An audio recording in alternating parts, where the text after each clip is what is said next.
Right, next stage you'll see the thermocouple clipped to the top heater on the left hand side. Robin will just remove the clip which will unclip the thermocouple. This particular thermocouple is broken, the top is broken away. He'll just pull that off and move and just let the thermocouple drop. There's two brackets at either end of the heaters which assist holding the heaters and spacing them. He'll just lift those out of place. These spacers are not fitted to the newer machines, only the older ones. The newer machines just rely on the centre plate, which is just here. That stops the heater bank moving from side to side and shooting on the chassis.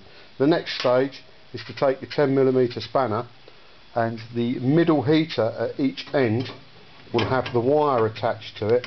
You just need to loosen that and take the connection off from each end.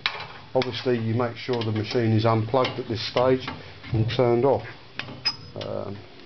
That buzz bar that Robin's working on at the moment would normally be live if the machine was on at 240 volts. So it's very important that you ensure the machine is turned off and disconnected from the power supply on the socket.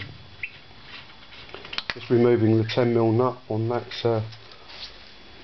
end of the machine. Now we'll come to the other end of the machine and you'll release the screw on the middle heater again.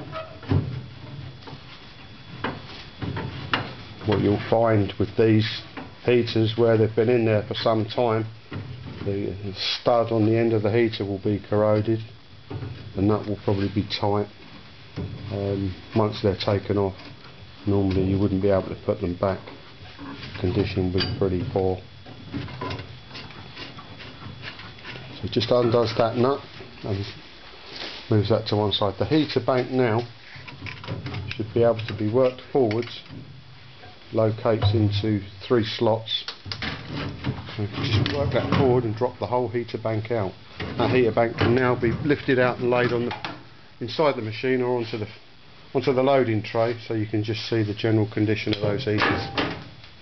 As you can see they're buckled, bowed and quite corroded. That set of heaters really does need to be changed.